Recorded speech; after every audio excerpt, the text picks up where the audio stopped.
बिस्मिल्लाहिर्रहमानिर्रहीम। अस्सलाम वालेकुम। कैसे हैं आप सब? उम्मीद है आप सब खैरियत से होंगे। जैसा कि आपके इल्म में है कि लॉकडाउन में मज़ीद तोसी कर दी गई है और गवर्नमेंट की तरफ से जो है वो स्कूल ना खोलने की जो है नोटिफिकेशन जारी हो चुका है, जिसकी वजह से हमारा जो यूनिट 5 का रिमेनिंग काम था मजबूरन हमें वो भी जो है वो ऑनलाइन के थ्रू आप लोग को प्रोवाइड करना पड़ रहा है। बच्चों, जैसे कि आपको पता है कि आपका जो यूनिट 5 के अंदर चैप्टर था पीएचडी के अंदर इंडस्ट्रियल डेवलपमेंट पाकिस्तान, वो तकरीबन हमने जो है वो रीडिंग उसकी मुकम्मल भी कर ली थी और उसके टेस्ट भी हमने जो है मुकम्मल कर लिए थे। लेकिन इसके हवाले से मैंने एक वर्कशीट तैयार की है। उस वर्कशीट के हवाले से आपको गाइड करने के लिए मैं एक छोटी सी क्लिप तैयार कर रहा हूँ, जिसको आप देख कर जो है वो उस वर्कशीट को आसानी से सॉल्व कर सकेंगे। वैसे तो मैंने चैप्टर पूरा आपको जो एक्सप्लेन कर लिया था, लेकिन इसके बावजूद उसके सीधा सीधा पॉइंट जो है मैं आपको जो है आपके सामने रख रहा हूँ। चैप्टर का नाम है इंडस्ट्रियल डेवलपमेंट पाकिस्तान। सबसे पहले हम समझते हैं कि इंडस्ट्री क्या होता है। इंडस्ट्री वो जगह होती है जहाँ पर हम मशीनों के थ्रू या मैनुअल के ज़रिए, मैनुअल यानी हाथ के काम के ज़रिए जो है वो किसी चीज़ की प्रोडक्शन करते हैं। ठीक है, किसी चीज़ की प्रोडक्शन करते हैं, उस प्रोडक्शन का मकसद जो होता है वो पैसा कमाना, प्रॉफिट कमाना होता है, तो उस जगह को हम इंडस्ट्री कहते हैं। ठीक है, और जिस तरह से हमारे मुल्क के अंदर या दूसरे ममालिक के अंदर ज़राअत की अहमियत होती है और उसके ज़रिए जो हम प्रॉफिट कमाते हैं, रोज़गार कमाते हैं, एज़ इट इज़ जो है वो इंडस्ट्री की भी अपनी जगह पर एक अहमियत है। और जैसे जैसे वक्त गुजरता जा रहा है, दौर एडवांस से एडवांस होता जा रहा है, इसी तरीके से जो है वो इंडस्ट्री में भी तरक्की आती जा रही है और इंडस्ट्री की तरक्की की बिना पर ही जो है किसी मुल्क की जो है तरक्की मुनहसर है। आज के जदीद दौर के अंदर जो हम चीज़ें इस्तेमाल कर रहे हैं, बड़ी से बड़ी और छोटी से छोटी, कहीं ना कहीं पर जो इसका इंडस्ट्री से जो है वो ताल्लुक़ ज़रूर होता है। ये जो भी मशीन हम इस्तेमाल कर रहे होते हैं, जो भी इलेक्ट्रॉनिक आइटम्स या अप्लाइंसेस या XYZ जो भी चीज़ें इस्तेमाल कर रहे होते हैं, उसका कहीं ना कहीं पर जो है वो इंडस्ट्री से वाबस्तगी ज़रूर होती है।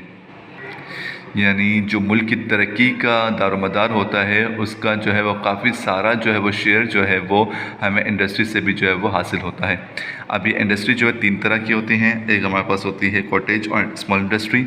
कॉटेज और स्मॉल इंडस्ट्री से क्या मतलब होता है, वो सनतें जो कि छोटे पैमाने पर, छोटे कैपिटल पर और छोटी सी जगह पर जो है वो तामीर की जाए। जैसे मिसाल के तौर पर आप देखते होंगे आपके घरों के आसपास गली कूचों के अंदर छोटी छोटी जो है वो गोदामों के अंदर, छोटे छोटे कारखानों के अंदर जो मैन्युफैक्चरिंग हो रही होती है, जैसे धागा वगैरह बन रहा होता है या फिर यार्न वगैरह बन रहा होता है, इस तरह की चीज़ें बन रही होती हैं, तो वो भी जो है इंडस्ट्री के अंदर शुमार होता है। लेकिन उसको हम जो है कॉटेज इंडस्ट्री कहते हैं, क्योंकि ये छोटे लागत पर और छोटे पैमाने पर हम जो शुरू कर सकते हैं। एक मशीन के ज़रिए भी जो हम अपनी इंडस्ट्री को जो है वो चला सकते हैं। इस तरीके से सेकंड हमारे पास है हैवी इंडस्ट्री, यानी भारी सनतें, जिसमें हमारे पास जो है वो कपड़े की सनत आ गई, कपड़े की सनत आ गई, इसके अलावा चीनी की सनत आ गई, टेक्सटाइल इंडस्ट्री हो गई, इसके अलावा जो है आयरन इंडस्ट्री हो गई।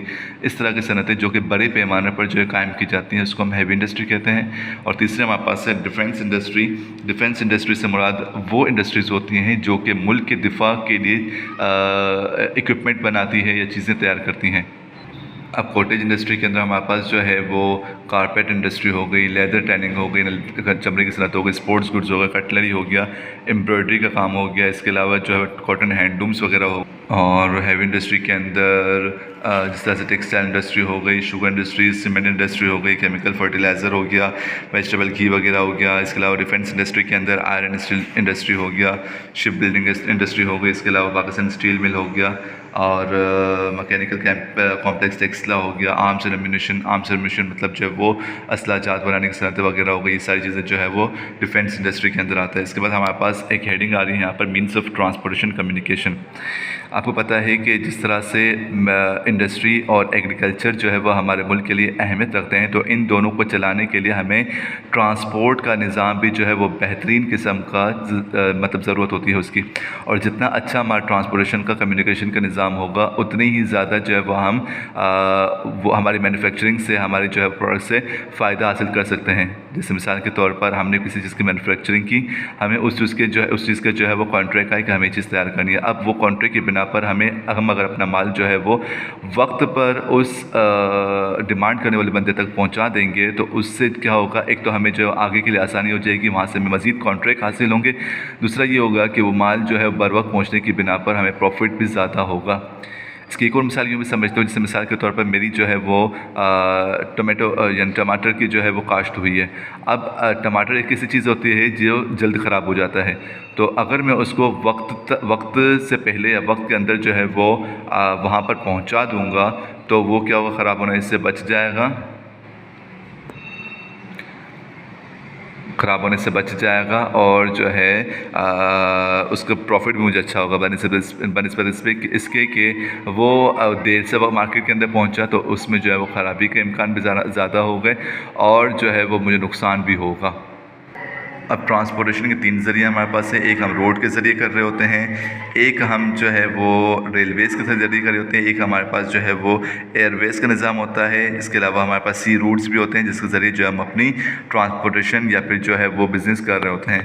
इसके बाद हमारे पास है ट्रेड एंड कॉमर्स। वही तिजारत की बिना पर है कि तिजारत क्या होता है, किसी भी चीज़ की ख़रीद व फ़रोख्त करना, किस चीज़ के घर से, बिज़नेस के घर से, वो कहलाता है तिजारत। ठीक है। अब तिजारत 2 तरह की होती है, एक हमारे पास जो इंटरनल ट्रेड होता है, एक हमारे पास एक्सटर्नल ट्रेड होता है। इंटरनल ट्रेड से मतलब होता है कि मुल्क के अंदर ही रहते हुए मुख्तलिफ़ सूबों के अंदर, मुख्तलिफ़ शहरों के अंदर, मुख्तलिफ़ इलाकों के अंदर जो हम तिजारत कर रहे होते हैं, इसको हम इंटरनल ट्रेड कहते हैं। और जो तिजारत मुल्क से बाहर की जा रही हो, एक मुल्क से दूसरे मुल्क में जो है वो दरामदात बरामदात का सिलसिला चल रहा होता है, इसको हम एक्सटर्नल ट्रेड कहते हैं। इसके बाद हमारे पास है ई कॉमर्स। ई कॉमर्स क्या होता है, ई कॉमर्स जो मुखफ़फ़ है इलेक्ट्रॉनिक कॉमर्स का एब्रीविएशन है ये। ठीक है।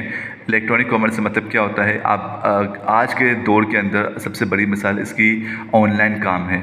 आप देखते होंगे अक्सर बेशतर लोग जो है वो ऑनलाइन काम कर रहे होते हैं। किस तरह से काम हो रहा होता है, आपने जो है वो प्रोडक्ट्स को पसंद की, उस प्रोडक्ट को आपने ऑर्डर दिया, सामने वाले ने उस ऑर्डर को जो है वो एक्सेप्ट करके आपको वो सामान जो है वो डिलीवर करवा दिया। ना आपको जो है मार्केट जाने की ज़रूरत पड़ी, ना ही आपको जो है वो पैसे का छीनने का कोई ख़तरा में लाक हुआ। बस क्या हुआ, आपने ऑर्डर कास्ट किया मोबाइल के थ्रू, इंटरनेट के थ्रू, और आपका ऑर्डर जो आपके घर तक पहुंच गया और आपने उसको पेमेंट कर दी। इस पेमेंट का भी एक तरीका ये होता है कि आपने जो है अकाउंट के थ्रू, इजी पैसा के थ्रू, या जो है वो मुख्तलिफ जो फैसिलिटीज़ आ गई उसके थ्रू जो है वो उसकी पेमेंट कर सकते हैं। तो यानी जो है वो इलेक्ट्रिक के ज़रिए जो है वो आप जो तिजारत करते हैं उसको जो है ई कॉमर्स कहा जाता है।